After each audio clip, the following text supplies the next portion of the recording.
इसके अंदर क्या ऐसा हो सकता है, क्योंकि पहले भी ये चीज़ ज़ेर गौर थी, ये जो गरीब तबका है, जाहिर है कि जिनकी इनकम बहुत लो है, तो उसके लिए ख़ासतौर पर जो बाइक यूज़ करते हैं या बिल्कुल छोटी गाड़ियाँ यूज़ करते हैं, उनके लिए कोई टारगेटेड सब्सिडी आप लोग नहीं कर सकते? अगर IMF इजाज़त दे या वैसे कोई मुमकिनात में से है ऐसा कुछ करना?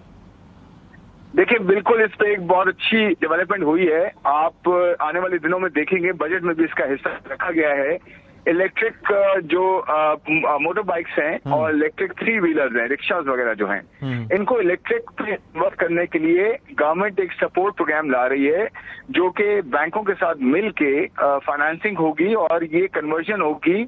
जो पेट्रोल की बाइक्स होती हैं उनको इलेक्ट्रिक बाइक्स में कन्वर्जन के लिए हेल्प दी जाएगी, सपोर्ट दी जाएगी। तो ये बड़ा अच्छा एक, आपको पता है 28 मिलियन से ज्यादा बाइक्स हैं इस वक्त पाकिस्तान में, और उसमें जो है काफी जो है कन्वर्जन हो सकती है और बड़ी एफिशिएंसी भी होती है, एनवायरमेंट भी, माहौलियाती भी, उसमें आलूगी से बचाव होता है। वही जो एग्जिस्टिंग बाइक्स हैं उनको कन्वर्ट किया जा सकेगा इलेक्ट्रिक बाइक्स में, अलग से बनाई जाएंगी? जी जी, नहीं देखें, एक तो एडिशनल आपकी नई बाइक्स भी बनेंगी, लेकिन साथ साथ क्योंकि वो बनेंगी तभी कन्वर्ट होंगी, तो एक पुरानी बाइक या जो यूज बाइक है वो दे के और उसकी जगह पे नई फाइनेंसिंग लेके उसको कन्वर्ट किया जा सकता है। और रिक्शा और बाइक्स दोनों के लिए मैं आपको आपके प्रोग्राम पे ये मैं इसको शेयर कर रहा हूँ, ये ऑलरेडी अनाउंस हो भी चुका है।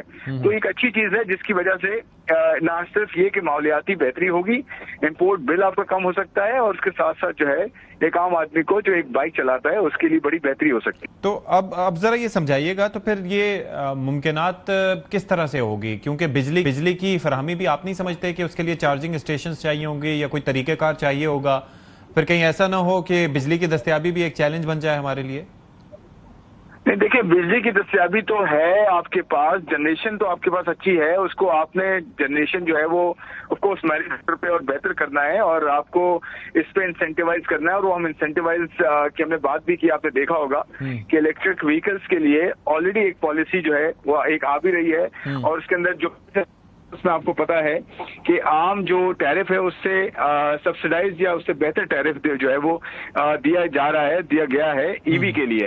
तो एक तो ये अच्छी चीज है कि बिजली रिलेटिवली सस्ती होगी, उसकी वजह से ही तो कन्वर्जन होगी। दूसरी बात ये है कि लग रहा है और इकोसिस्टम लगेगा डेफिनेटली। आपने देखा होगा जब ये सेलफोन्स का जमाना आया था, सेलफोन्स आए थे पहले, उसके बाद पूरा उसका इंफ्रास्ट्रक्चर यानी इंफ्रास्ट्रक्चर उसकी जो सपोर्ट एक्सेसरीज होती हैं, सपोर्ट पूरा इकोसिस्टम होता है, वो फिर होता है। अच्छा, अब जरा ये फरमाइएगा कि एक और चीज़ है, यानी कि एक और ऑप्शंस में से एक है कि हमारे यहाँ जाहिर है कि बाइक्स की एक खासी तादाद है, बिलखुसूस शहर कायद कराची की बात करें तो वहाँ पर they are in huge numbers और उसके अंदर ट्रैफिक के इश्यूज भी होते हैं। और फिर जाहिर है कि क्योंकि पेट्रोल उनको उसमें थोड़ा सा अफोर्डेबल पड़ता है, 1 लीटर में अच्छे खासे किलोमीटर्स वो कर देती है, तो लोग उस पर रिलाई करते हैं। तो ये जो पब्लिक ट्रांसपोर्ट का इंफ्रास्ट्रक्चर है, क्या उसको बेहतर बनाया जा सकता है? जिस तरह से मेट्रो बसेस हैं, ऑरेंज लाइन्स हैं, ग्रीन लाइन्स हैं, एटसेट्रा एटसेट्रा, अगर ये नेटवर्क में वसअत दी जाए तो उससे फिर लोग इन पे इन्हिसार ज्यादा करना शुरू करेंगे।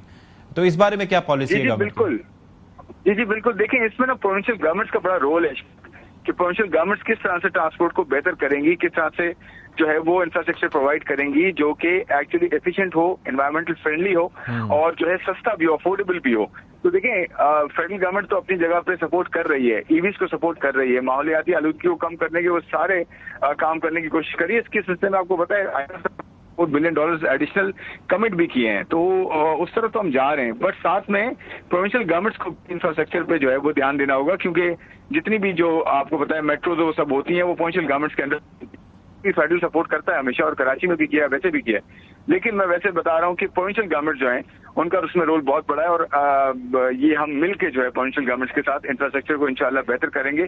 और आप देखेंगे कि माहौलियाती आलूदगी से निपटने के लिए सबसे बड़ा चैलेंज ही यही है कि जो आपकी शहरी जो ट्रैफिक की आलूदगी होती है उसको कम किया जाए। तो ये पहला कदम है एक चीज इसके अंदर ये है कि ये जो हम मंगवाते हैं तेल, जिस तरीके से आपने बताया, तो वो हम मोस्टली रिफाइंड इंपोर्टेड ऑयल, जाहिर है कि हम इंपोर्ट करते हैं रिफाइंड ऑयल जो है, तो क्या हम ऐसा मुमकिनात में से है कि जो हमारी लोकल रिफाइनरीज हैं या उनकी कैपेसिटी को बढ़ाया जाए, यहाँ पर ऑयल मंगवा के रिफाइन किया जाए, तो उससे भी कॉस्ट उसकी कम हो सकती है मुमकिन तौर पर?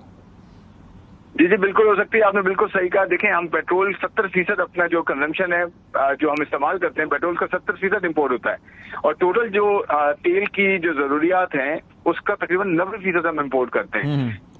आप देखेंगे इंशाल्लाह बहुत जल्द, और refining definitely government Pakistan refining को सपोर्ट करेगी, तब जाके इन्वेस्टमेंट होगी। और उस सिलसिले में काफी काम हुआ भी है, और ऐसी है जो कि कर दी है अभी।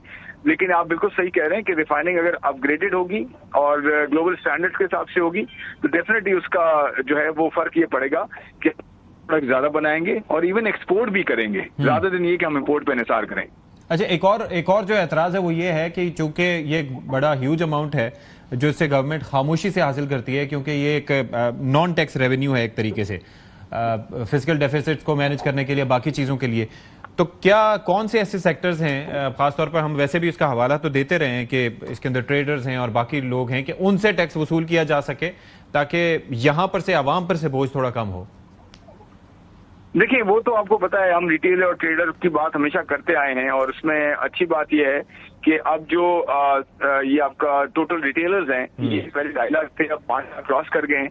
और पूरी कोशिश है एफबीआर की कि कंप्लायंस एनफोर्समेंट के थ्रू तकरीबन 400 अरब का टारगेट रखा है। लास्ट ईयर अच्छा खासा एनफोर्समेंट। इसके अंदर जाहिर है कि इसमें पब्लिक एंगर भी होता है, पब्लिक बैकलैश भी आता है, और ये बड़ा गवर्नमेंट के लिए इसका एक पॉलिटिकल टॉल भी होता है, और इस पर जाहिर है कि उनको क्रिटिसाइज भी किया जाता है। तो ये जो अल्टरनेट ऑप्शंस हैं उनको एक्सप्लोर क्यों नहीं किया जाता? मिसाल के तौर पर प्रॉपर्टी टैक्स हो, वेल्थ टैक्स हो, या इनकम टैक्स का दायरा वसी करने की बात हो। इसके साथ साथ जो गवर्नमेंट एक्सपेंडिचर्स हैं अननेसेसरी, जिनके बारे में अक्सर टीवी पे भी बात हो रही होती है, तो उनको कट करने से मुतालिक तो इनको क्यों नहीं एक्सप्लोर करती गवर्नमेंट?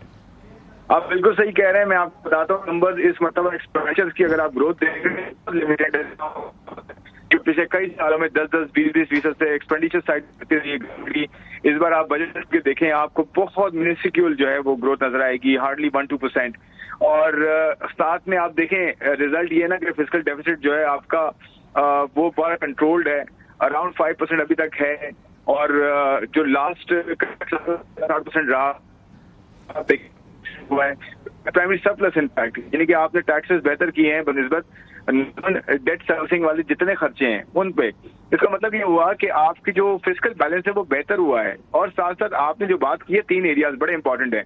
एग्रीकल्चर टैक्स आपको पता है लेजिस्लेशन हो गई है। दूसरा, रिटेल और होलसेल ट्रेड पे जो है पॉज की जो नंबर्स अगर आप देखें, उसमें खास तौर पे आप ये देखें कि कितने लोग जो है, कितने रिटेलर जो है वो आ चुके हैं। तो 2.5 लाख लास्ट ईयर थे, इस साल 5 लाख हुए, और मैं एक्सपेक्ट करता हूँ इस साल के एंड तक और इससे बहुत बेहतर नंबर होगा। और चौथी चीज ये एग्रीकल्चर टैक्स आप देखें, जैसे मैंने कहा कि लेजिस्लेशन हो गई है, लेजिस्लेशन होना जरूरी थी, अब प्रोविंसेस उसको कलेक्ट करना शुरू करेंगे। चौथी, आपने प्रॉपर्टी की बात की है, डेफिनेटली प्रॉपर्टी में जो है वो रैशनलाइजेशन हमने कोशिश की है टैक्सेस की, ताकि ट्रांजैक्शंस बढ़े। तो जब भी ट्रांजैक्शंस बढ़ेंगी या आएंगे दूसरे सेक्टर से भी, सीमेंट से, स्टील से और दूसरे सेक्टर से। तो देखिए कोशिश हो रही है, और इंशाल्लाह आप थोड़ा सा देखेंगे आने वाले क्वार्टर्स में आपको बेहतरी नजर आएगी। ठीक है जी।